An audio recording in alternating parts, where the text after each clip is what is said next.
Welcome back to Your View.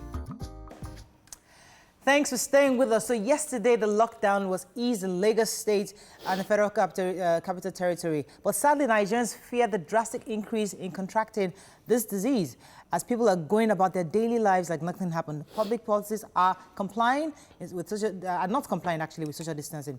Joining us right now to discuss more about what's happening in Lagos is the Honorable Commissioner for Information, Mr. Gbenga Omotoso. Good morning, sir. Are you there? Good morning, I'm here.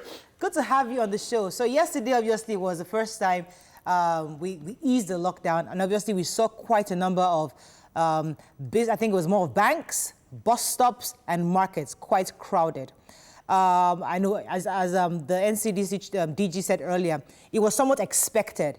But now, you're inundated with all this breaking of the law yesterday. What do you plan to do to help ensure that people understand the need to social distance and thereby reducing the spread of this virus?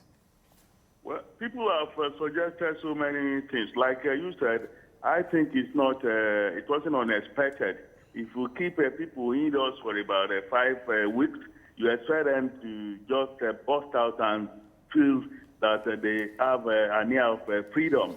That is okay, but we have been trying everything to tell our people that this is not the time to feel free. It's the time to actually be responsible, to take responsibility for the health of us, because what we are fighting is a public health battle. And what we are going to do, like we have said, is just to continue to appeal to them that they should take responsibility. We are going to step up our advocacy to tell them how dangerous this enemy we are fighting is. The governor had a meeting with traditional rulers so that the message could go down to the grassroots. He had a meeting with local government chairmen. He had a meeting with market leaders. And such meetings will continue, and then we step up our advocacy to let people know that it's not eureka, right? Yes. Right. Okay. Right, great. Okay. So I wanted to ask about, I seem to live in a saner part of Lagos. The keke napeps in my area were 2 in 1 keke. The buses complied around what I saw, yes. Honestly. So, but I saw videos that were scary. I saw BRT bus loaded full. And my worry is, if we try to enforce, we might get the case of violence in trying to control these people. How do you want to balance enforcement without resorting to brutality or inflicted on the people that are trying to get to their place of work? What's the line, and how are you finding that balance, sir? I mean, it's a delicate balance and very complex. Like I told you, I've never seen anything that persuasion has failed to achieve. Persuasion in the sense that we are going to, like I said, step up our advocacy, even as we enjoin the police to do their duty. Some people have even said that, why don't you bring out dogs? Why don't you bring out soldiers? I do not think that this is the time for abuse the rights of our people. It is the time for us to appeal to their sense of humanity. Right. It's the time for us to appeal to them, to let them know that what we are talking about is very dangerous, and that there is difference between life and death. And that we are choosing in Lagos State to live. And if we are choosing to live, we have to be responsible. We have to take control of our destiny. Right. And that is what we are going to be telling them through advocacy. We have quite a few questions for you because we're hearing that the numbers in Lagos State, the health workers are getting infected. And that's really scary. What's going on with the PPEs in Lagos? Are they probably being distributed? What are you doing to ensure that our medical doctors are well equipped so they don't get continually infected?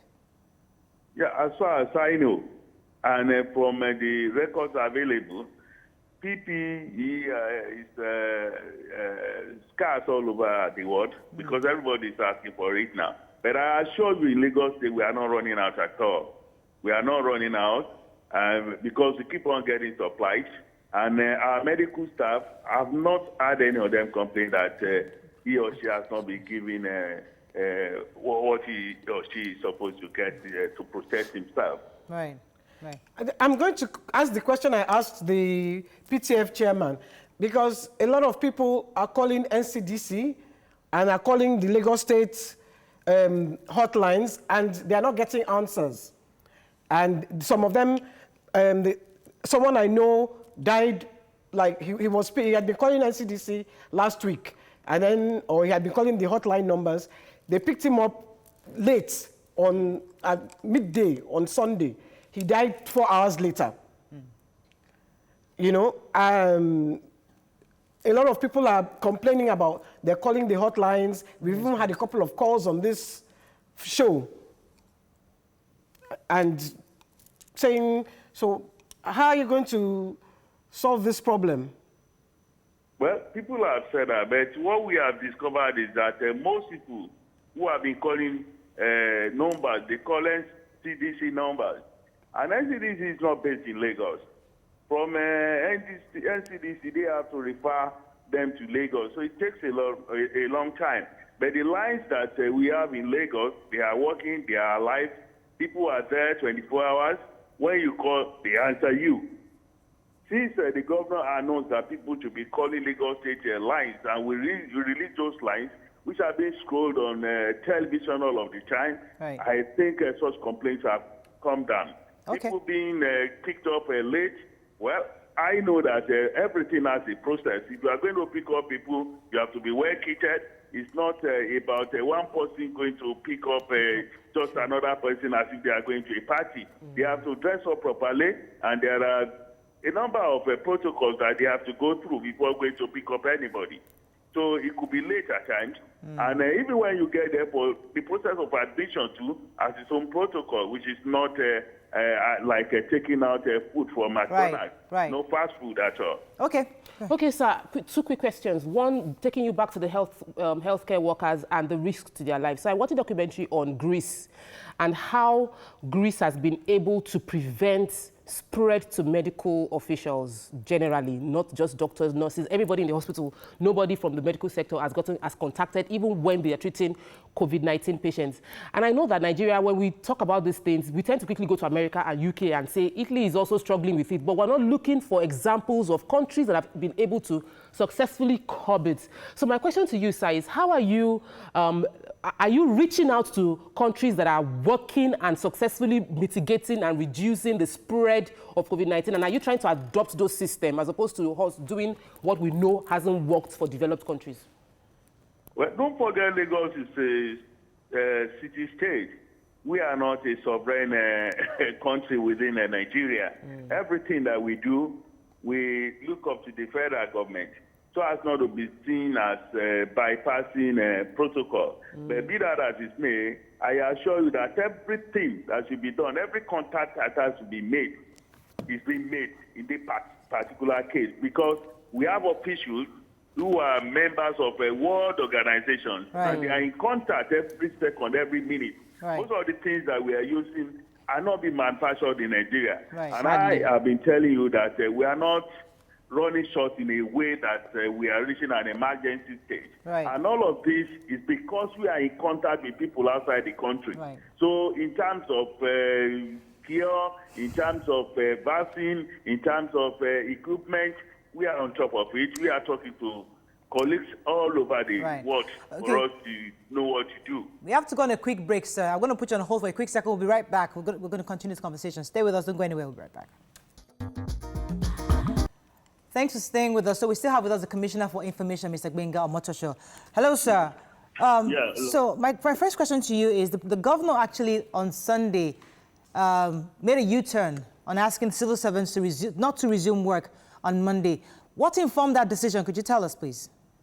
Yeah, we wanted to show examples because we told everybody that private companies should please not allow everybody to resume at the same time. That even when you are in an office, you have to use 60% of the capacity of the office, and to ensure that you don't have more than 20 people at a place at a time. So we wanted to show that example and lead the way for people to follow. So we asked everybody not to come to work here today, and that even as from Tuesday, it has to be level 15 and above. Do you think that's what informed the banks not opening all their branches? Because yes, a lot of banks didn't open all their branches, and maybe it's from that directive, the 60%. I do not think so. I am not a banker, but I feel that maybe the banks were looking at it from a security perspective, that if they open like that, there may be the kind of thing that you experienced yesterday, but I think that, in my own personal view, it wasn't that right a decision for them to have taken. They will have opened all their branches and then strengthened the security as much as possible so that the kind of rush we had yesterday shouldn't have happened. Okay, sir, I wanted to ask you concerning the borders to Lagos, especially because people always say that Nigerian borders are really porous. There are multiple ways to get into a country. There are some corners. People don't follow the highway. How well are we protecting Lagosians from importing more disease into Let's our just ask about community? what happened, Zamfara. I mean, yesterday there was a truck that came into Lagos State. They had cows in, but there were 42 or 60 people actually hidden within that truck. And Nigerians and Lagosians are worried that there are other entries into Lagos State. What are we doing to ensure that we don't have more influx, especially because most borders are supposed to be closed, and we don't want that communal transmission across the country? So I know it's going to be overwhelming, but what are you doing to at least ensure the reduction of these trucks coming into the state? Yeah, we have had stories of people trying to sneak into Lagos on the pretext that they are bringing in food. And I assure you we have done a lot about that. Apart from the security agents that you see at the boundary, we have sent in members of the neighborhood watch. And apart from that, we have spoken with people, community leaders. Like I told you, the governor had a meeting with the traditional ruler state before yesterday, and then council chairmen. And all of this is just to tell our people that if you see any strange face in your community, please monitor and report to the authorities. In fact, we released some lines, whistleblower lines. And apart from that, you can recall that a few weeks ago, about 67 Nigerians who are trying to come into the country were stopped at the same border. And we had to take them into isolation, about 67 of them. And they were tested and kept there for over 14 days and were released after none of them tested for COVID-19. And apart from that, there were 32 others who were trying to come into the country too, and they were taken into isolation. I think any moment from now, they are going to be released. I think about 2 of them tested positive to COVID-19. So we are doing everything. Talking about isolation centers, we got a report last week that we're lacking beds, that Lagos State is having issues with bed spaces. Is that correct? And if it is, what are you doing so far to ensure we have enough isolation centers for these people? Yeah, there is stress on the isolation center. I won't deny that. They are up to about 90-something% occupied now. But you will recall that just a few days ago, the governor opened another isolation center, 118-bed isolation center at Gbenga.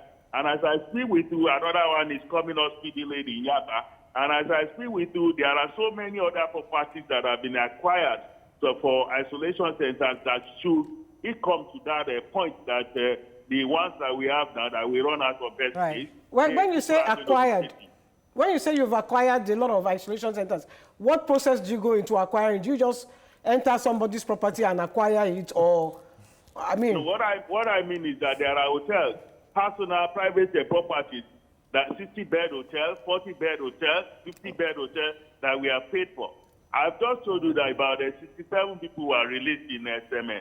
They were camped in a hotel in Badagry for over 2 weeks. And there are some other 32 people now who are in hotels in Badagry too, who are going to be released any moment from now. So there are private arrangements like that that are not being announced, so that there will not be a kind of stigmatization on these facilities after COVID-19. So Rivers State has said that every flight, specifically helicopter flights, carrying essential oil workers into a state need to stop bringing the details of every passenger before they arrive, and the flight performer must be. Is Lagos doing the same thing? Because we know many people are coming in and going out through flights for essentials. Is Lagos implementing that same kind of stringent move to prevent importation of more? Yeah, like I've told you, we don't have any powers over the airport, but any flight that comes into Lagos, I assure you our health officials are there. Even before the federal government saw the flights, we had scores of people manning the airports and ensuring that people don't import COVID-19 into Lagos. Right. There is a question, please. Go ahead. There is someone saying that Nigeria should please do more door-to-door testing. It will go a long way. I wanted to ask, how far with your own door-to-door testing in Lagos State? Because I haven't seen anybody. I'd like to add to that too, just so I do it once and so you can answer together. In addition to the door-to-door, we know Lagos State also had the local government sample collection centers. How effective has that been? And do you think you're going to expand that to the LCDAs also, so you can get more samples in? So you can answer that together. Yeah, door-to-door testing has been going on. We are collecting samples. As of last week, there were over 1 million. And if we look at maybe just conservatively, if you say there are 6 people in a household, then we are talking about 6 million, more than 6 million people that have been tested. And then concerning the sampling centers at the local government, they are up and running. But the problem, I will not deny this, is that there is, we have a backlog of tests to do because there is a shortage of reagents. And the shortage of reagents that we are talking about, the government spoke about it 3 days ago. It's not a Lagos State problem, it's a global problem. Reagents are very scarce and very expensive. And the government even sees that occasion to appeal to people who are selling that this is not the time for people to make a profit, that it is the time for people to show that we are humane, because humanity is faced with a calamity that is unprecedented, and that all of us will come together and fight it. That it's not the time for us to make money, but for us to make people live. So the samples are collected, it's just that we can't test them. We don't have enough reagents. Okay, unfortunately, we have to run. How do you go to the, when you go to the house, you just say, everybody come out, let me test you. Or you ask, do you have the symptoms? How do you do it? It's a team. The team goes around, they choose here to go randomly, and they introduce themselves, they show their ID card, and then most of the time they are carrying vehicles with COVID-19 banners on them. So people know them. Right. All right. Well done, sir. Thank you very much. Thank you, sir. And we hope to hear from you soon, because we'd like a continuous update from your office. Thank you so much for joining us this morning. We've been speaking with the Commissioner for Information, Mr. Gbenga Omotoso of Lagos State. Let's go on a break. When we come back, we'll be getting some updates from Edo State. Stay with us. We'll be right back.